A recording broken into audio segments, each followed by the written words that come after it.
はるか昔、多くの魔物を倒し世界を救ったとされる英雄がいた。クジンシー、スービエン、ダンターグ、ノエル、ボクオーン、ロックブーケ、ワグナス。彼ら7英雄は世界を救った後、姿を消した。彼らはいつの日か再び現れ、世界を救うという。ここに始まるは遥かなる戦いの歌。偉大な帝国と麗しきアバロンの歌。そして代々の皇帝とその仲間たちの歌。今は昔、皇帝レオンの時、帝国はアバロンの小さな国に成り下がっていた。レオンは武勇に優れた第一王子のビクトール、学問に優れた第二王子のジェラールと共に戦い続けていた。そんなある日、七英雄の一人クジンシーがバレンヌ帝国の首都アバロンを襲った。レオンはジェラールと共に遠征に出ており、残っていたビクトールが国を守るべくクジンシーと戦った。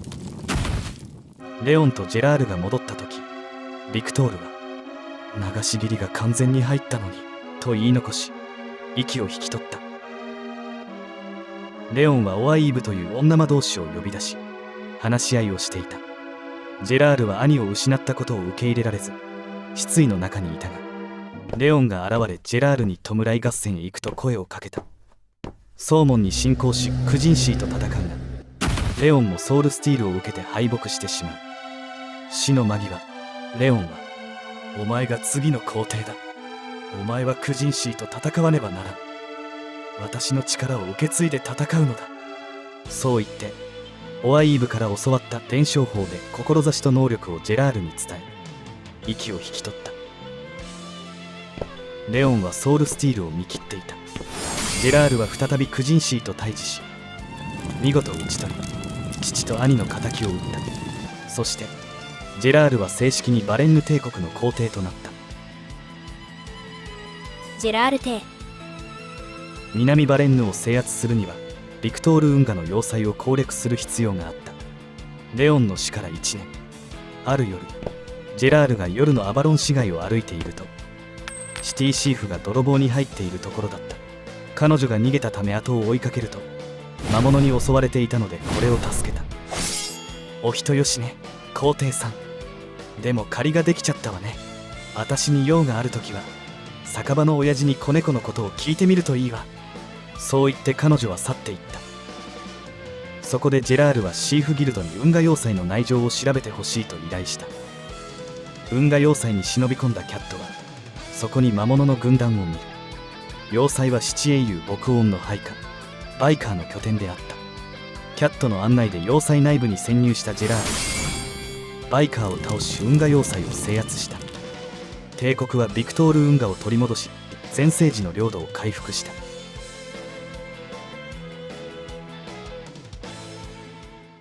魔術師皇帝。バレンヌ帝国の皇帝は血統ではなく伝承法により選ばれる。帝国歴1110年、伝承法により選ばれたのは宮廷魔術師のアメジストだった。アメジストは宝石鉱山の問題などを解決していき、領土と財政を安定させていった。ある日、アメジストのもとにカンバーランドのハロルド王から使者がやってきた。ハロルド王は後継者で悩んでいるということだった。王には長男で武勇に優れたゲオルグ、長女で知略に長けたソフィア、優しい心を持ち人を引きつけるトーマという3人の子供がいた。3人の子供に会った後で再びハロルド王に会うと、王から後継者を選んでほしいと相談を受けたが、それはハロルド王自ら決めることだと答えた。すると翌日、ハロルド王の訃報が届く。ハロルド王は次の王を決める前に急死してしまった。大臣のサイフリートがハロルド王の遺言状を預かっていて、後継者は末っ子のトーマとなった。そして新王に反旗を翻そうとしている長男のゲオルグに討伐命令が下った。そこでバレンヌの皇帝アメジストは和平の使者としてゲオルグのもとへと向かう。するとそこに長女のソフィアが現れ、これはサイフリートの謀略だと暴き、トーマが宮殿の地下に監禁されていることを教えてくれた。アメジストがトーマを救出し、サイフリートを追い詰めると、彼はカンバーランドを支配し七英雄に取り入ろうとしていたことを自白した。アメジストの活躍でサイフリートの謀略は打ち破られた。ゲオルグとソフィアは聖騎士団を結成し、ホーリーオーダーとして皇帝に忠誠を誓った。トーマはカンバーランドの支配権を皇帝に献上したため、この地は帝国の領土となり、トーマが統治することとなった。聖騎士皇帝。その村は巨大なアリに侵略されていた。帝国歴1314年、ホーリーオーダー出身の皇帝ピーターがサバンナを訪れた時、いくつかの村が人間ほどの大きさもあるシロアリのようなモンスターに襲われ占領されていた。そしてまだ襲われていないサバンナの村に泊まった夜、アリだという悲鳴が響いて、地下から巨大なアリのモンスターが侵入してきたのだ。迫り来るアリを打倒しながら、奴らが侵入してきた穴に決死の思いで飛び込む。するとその穴の中でモール族と出会った。彼らもアリに襲われ、残すは2人だけとなっていた。そして皇帝は穴の奥で卵を産む女王アリを発見した。皇帝はモール族と協力し、見事アリの女王を打ち倒し、サバンナの平和を取り戻した。生き残ったモール族とサバンナの人々は帝国に忠誠を誓った。マーメイド村には美しい踊り子がいるという噂が皇帝ピーターの耳に入った。帝国歴1314年、皇帝ピーターはサバンナの兵隊の他に武装商船団とも同盟を結び、着々と実績を上げているところだった。ピーターが冒険者のふりをして酒場に行くと、そこには美しい踊り子タニアがいた。タニアに惹かれ酒場に通い詰めるピーターだったが、タニアは海へ去ってしまう。彼女の正体は陸地に焦がれる人魚であった。ピーターはタニアが忘れられず、どんな薬でも作れるという魔女を訪れる。そこで人魚薬のことを知り、その材料であるウミツバメの巣、卵の殻、アクアコの水を集めた。アクアコの水は月光の櫛と交換することになり、月の光を集めた。そして人魚薬を完成させたピーターは海中までタニアを追い、そのまま消息を絶った。海賊皇帝。ステップに現れた巨大な地上戦艦は薬草を取り尽くし麻薬を製造していた。帝国歴1526年、皇帝マゼランはステップに住むノーマットたちと共に地上戦艦に攻撃を仕掛けたが、地上戦艦の装甲と大量のモンスターを攻略することができなかった。マゼランがアバロンで地上戦艦の攻略法を検討していると、シゲンという男が作戦を提案してきた。彼の策は、帝国も地上戦艦を建造し、これをおとりにしてモンスターが攻めてきたところでマゼランが地上戦艦に忍び込むというものだった。作戦は成功し、マゼランたちが地上戦艦に潜入すると、そこにいたのは七英雄の一人ボクオンだった。そして手薄になった守備の隙を突き、マゼランは見事ボクオンを打ち倒した。帝国はステップを平定し、ノーマットは皇帝に忠誠を誓った。遊牧民皇帝。コムルーン島の人々は活発な活動を続ける火山に困っていた。帝国歴1645年、ノーマット出身の皇帝ベスマはヒラガの発明したコッペリア、重装歩兵のウォーラスと共にコムルーン島を訪れた。島の奥にはサラマンダーの町があることが分かり、良い対処法がないか聞いてみることにした。サラマットで見つけた石の船で溶岩の川を渡り、サラマンダーの町にたどり着いた。しかしサラマンダーに話を聞いても良い手段はなさそうだった。町に戻ると火山の研究をしている魔導士がいるということが聞けた。魔導士に会いに行くと、彼は町の人のために火山を止めることができるアイスシードというアイテムを作ったが、魔物がたくさんいる火口に行かないと使えないとのことだった。ベスマはその危険な役を引き受け、火口までたどり着き、無事に溶岩を止めることができた。この活躍によりコムルーン島は帝国の統治を受け入れ、帝国は領土を拡大した。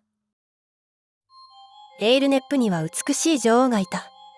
帝国歴1646年、皇帝ベスマは密林地帯の町エイルネップにたどり着いたが、そこには男性しかおらず、女性はどこか別の場所に出て行ったようだった。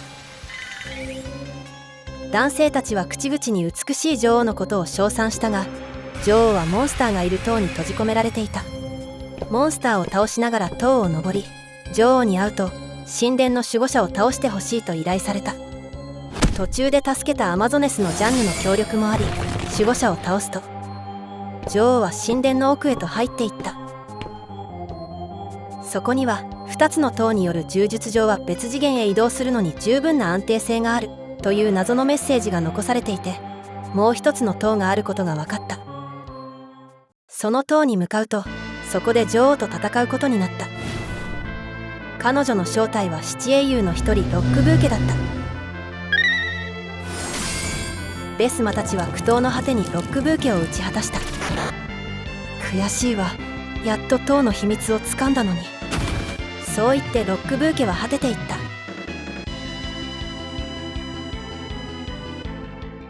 人形皇帝。コムルーン島で謎の地震が多発しているとの知らせが入った。帝国歴1773年、皇帝となったコッペリアは前皇帝のベスマと解決した件と関係がないか心配になっていた。サラマンダーの町に行くと大きな噴火が起こりそうだと言われ、島の住人たちを直ちに避難させた。そしてサラマンダーからは、この状況を打開するには火口を固めた岩を割るしかないと言われたが、この作業は大変な危険を伴うものだった。頂上で火口を固めた岩を割ると溶岩があふれ出し、コッペリアは溶岩に飲み込まれたが、かろうじて脱出できた。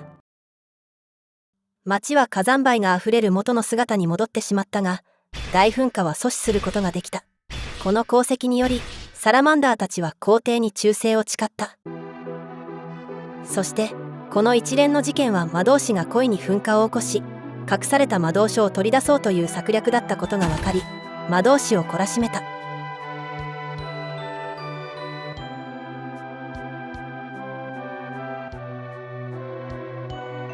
この衛兵皇帝。東の大国ヤウダにはワグナスが侵攻していた。帝国歴1895年、皇帝ディアナはヤウダを治めるアト王に謁見を申し出たが拒否されてしまう。アト王はワグナスと同盟を組み、帝国とワグナスを共倒れさせようとしていた。ヤウダの重臣石州祭はその同盟に反対するが、その進言は聞き入れられず、首都チョン島にはモンスターがあふれ返ってしまう。このため家臣たちはアト王を見限り離れてしまうが、忠義を尽くす石州祭だけはアト王のもとに残った。ディアナがチョン島のモンスターを倒して回っていると、その前に石州祭が現れ、一騎打ちを申し込まれる。ディアナは石州祭を破り、アト王は国を追放された。石州祭の孫十兵衛は祖父の遺言により皇帝に忠誠を誓った。ヤウダを平定した皇帝はワグナスの本拠地である白露城へと乗り込んだが、ワグナスは城を宙へ浮かせ逃げていった。ディアナは詩人がチカパ山でイーリスに会ったことがあり、5つの楽器でイーリスの心を和ませたという情報を頼りに、仲間と共に詩人の楽器を探すことにした。世界各地に詩人の目撃情報があった。コムルーン島のサラマンダーの町でギター、サバンナのモール族の住処でコンガ、ヌオノの武装商船団でファゴットを手に入れた。サイゴ族の村でも詩人が洞窟に楽器を落としてきたという情報を聞き、洞窟に入るとそこには七英雄のダンターグがいた。ダンターグはひたすら強さを求めて大型のモンスターを吸収しているところだった。圧倒的な力の前に苦戦しながらも、なんとかこれを打倒し、詩人のフルートを見つけることができた。最後の一つはアバロンの宿屋に忘れられたホルンを見つけ、5つの楽器を揃えることができたが、いろいろなところに楽器を忘れている詩人が心配になった。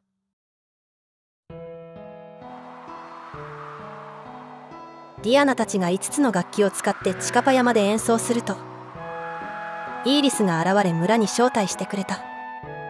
そして浮遊城へ連れて行ってほしいとお願いすると快諾してくれた。イーリスの協力でディアナたちは浮遊城に乗り込むことができた。しかし帰り道はなかったため、迷路のような浮遊城の道のりは無限に続くような錯覚に陥った。そしてとうとう七英雄ワグナスの前にたどり着いた。ワグナスは楽しめたかというふざけた質問をしてきたので、十分楽しんだと答えると戦闘になった。七英雄のリーダーだけあり戦いは激しいものだったが、仲間の協力によりこれを打倒した。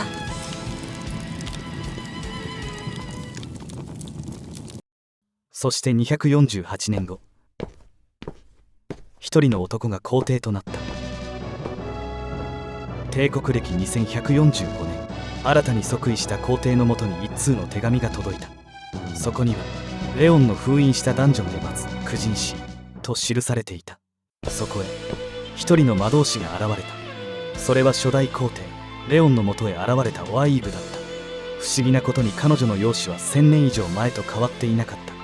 そして彼女は七英雄の秘密について語った。七英雄の本体は別にあり、その本体を倒さないことには彼らは何度も復活してしまう。さらに伝承法に限界があり、彼が最後の伝承者であると告げられた。セレス、ソウジ、マリアと共に封印の洞窟へ行くと、その奥にクジンシーがいた。クジンシーもさらに強力な力を手に入れていたが、総力を挙げて戦いクジンシーを打ち果たした。忘れられた町。皇帝はオアイーブの待つ忘れられた町へとやってきた。その町の住人から古代人と七英雄の過去について明かされた。今よりはるか昔、栄えていた文明があった。彼ら古代人は人類よりも寿命がとても長かった。しかし肉体はいつか朽ち果ててしまう。そこでより長く生きるため、自分の魂を他の肉体になじませ、相手の肉体を乗っ取って寿命を延ばす同化の法を発明した。そうなると強力なモンスターは彼らにとって大きな脅威だった。そのモンスターに立ち向かおうとした者が2人いた。それがワグナスとノエルだった。ワグナスとノエルは同化の法を強める研究をしていた。同化の法を超える新たな秘術だと。ワグナスは疑わしげな声を上げた。そうだ、単に肉体を同化するだけでなく、その能力や知識までも取り込むのだ。ワグナスは目を輝かせた。それはすごいな。吸収の法とでも呼べばいいのか。ノエルは少し考えてから続けた。そうだな。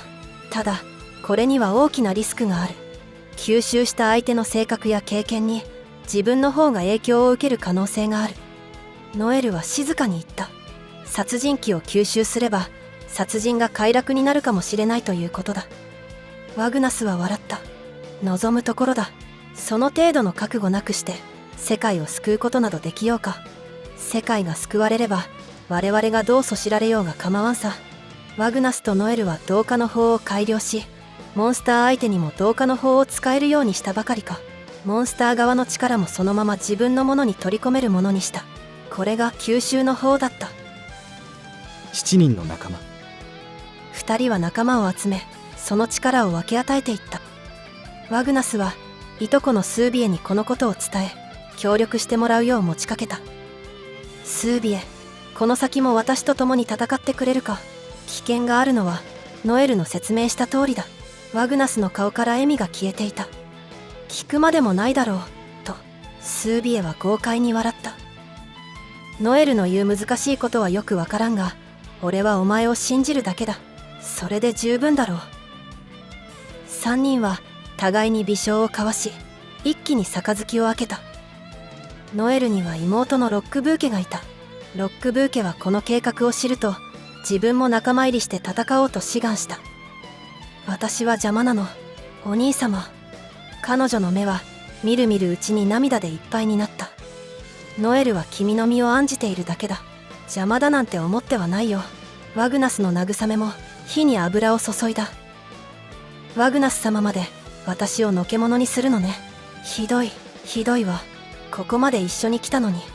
こうなると止めようがないのをノエルはよく知っていた。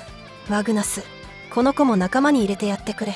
ノエルは妹をこのような過酷な戦いに巻き込みたくない理由から拒絶したが、自分を仲間外れにするのかとせがむロックブーケに根負けし、吸収の法を伝授した。また自ら志願する者もいた。暴れ者のダンターグは単純に強さを求めて吸収の法に目をつけた。強くなれるんだろう。望むところだ。ダンターグの答えは簡単だった。強さ以外のものまで吸収してしまうかもしれないぞ。優しさとか愛とか。ノエルは茶化すように言った。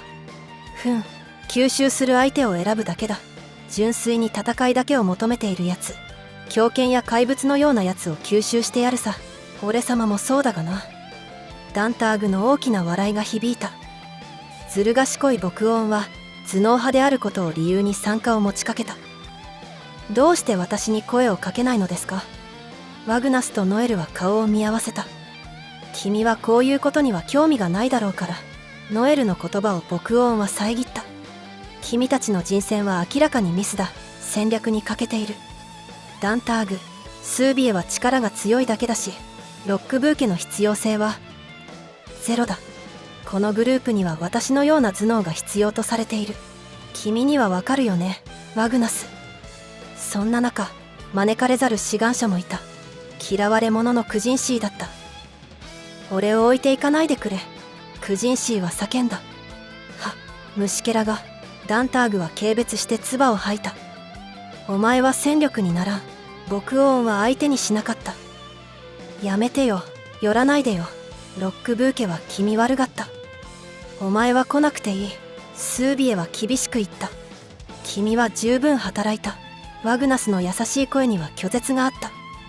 頼むよ、俺にも力をくれよ。クジンシーはノエルにすがりついた。最後はノエルが同情し、クジンシーに吸収の法を伝授した。英雄の記憶。こうして吸収の法を得た7人はモンスターを次々と駆逐していき、やがて七英雄と呼ばれるようになった。戦をなくすため戦をするというのか。もっと賢く立ち回ったらよいものを。英雄の居場所など戦場以外にありはしない。戦をなくせば貴様らは自らの居場所もなくすのだ。せめてもの情けだ。七英雄、戦場で散れ。吸収の法の影響で戦いを続ける中で彼らは自分を失っていく。貴様らのその異形の姿、魔物を取り込んだのだな。他者の血肉を我が物とする、なんと邪悪な術よ。これほどの力を得るために一体いくつの生命を食らってきたのだ。罪深き英雄よ、その罪ごと貴様らを食らってやろう。何人もの意識が混ざっているな。本当のお前は、最初のお前は一体どこにいるんだ。志を問うのも馬鹿らしい。どうかの方で永遠の命か。それは能力かね。私には呪いに見える。汎用の肉体にいびつな魂、哀れなり七英雄。魔物を吸収する前の最初の本当の貴様らは一体どこにいるのだ。その呪いから解放してやろう。死をもって我らを倒して世界を救うだと。笑わせるな。世界に生きるは人のみにあらず、貴様らには聞こえぬのか。大地の震え、風の鳴く声、いずれ世界は大きく変動する。魔物の信仰も世界の変動も自然の断りを破り続ける貴様らへの神の裁きと知れ。そう、古代人が寿命を無理やり伸ばそうと手を出した同化の法自体が自然の摂理をねじ曲げ、モンスターを生み出していた。古代人がモンスターに襲われ、異常気象によって追い詰められていたのは因果応報だったのだ。英雄の追放。七英雄は強大なモンスターを駆逐した。しかし世界には異常気象が頻発し、このままこの世界に住み続けること自体が危険な状況となっていた。そこで古代人たちは別次元へと逃げるため転移装置を開発していた。ここで事件が起こる。古代人たちは別次元へと逃げるための転移装置の実験と称し七英雄を呼び出した。自分たちが逃げる予定の世界とは違う全くの別次元へと追放するために転送させてしまった。モンスターがいなくなった今、七英雄は古代人にとっての新たな脅威となっていた。世界を救うために戦ってきた仕打ちがこれだった。クジンシーの後に戦ったスービエはこう語っていた。我々は世界を救った。だが救われた連中は強くなりすぎた我々を恐れて別の世界へ追放したのだ。数千年後、苦労して帰ってきてみると、奴らも違う世界へ行ったようだ。奴らはどこへ行ったのか探しているのさ。復讐のために。オアイーブはこう語った。私たちは彼らを追放しました。実験中だった次元転移装置を使ってどことも知れぬ別世界へ追い払ったのです。私も辛かったのです。その責任を感じて私はこの世界に残りました。あの人たちがいつか帰ってくると思いましたから。ただ数千年の時は彼らから英雄の心を奪いました。今の彼らは7匹のモンスターでしかありません。私たちは彼らに殺されても仕方ありません。しかしあなた方に罪はありません。あなた方には身を守る権利があります。ですからその手段として伝承法をお教えしました。最後の戦い。帝国歴2147年、皇帝のもとに大氷原にモンスターが集結しているとの情報が入った。それは七英雄との最終決戦を予感させた。皇帝は出陣し、大氷原の奥にあるダンジョンへと突入していった。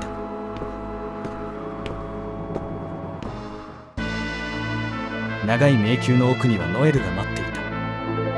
ワグナスと七英雄を結成した彼は最後の一人となり、この先にある本体を守っているのだろう。ついに来ましたね、皇帝陛下。ロックブーケの敵を取らせてもらいますよ。そして戦闘になった。すまん、ワグナス。誓いは守れそうにない。ノエルを打ち破ると、彼はその奥へと下がっていった。その奥には七英雄の本体があった。ブヨブヨとした球体の中から次々と七英雄たちが現れ、激しい戦いとなった。皇帝たちは帝国の総力を挙げ戦った。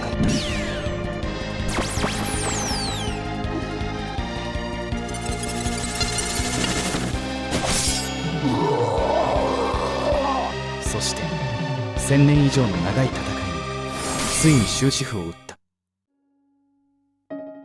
それで皇帝陛下はどうなったの？陛下はアバロンに戻ると自ら退位して、帝国は共和国に変わったんだ。共和国？もう少し大きくなればわかるよ。いかがでしたか、陛下。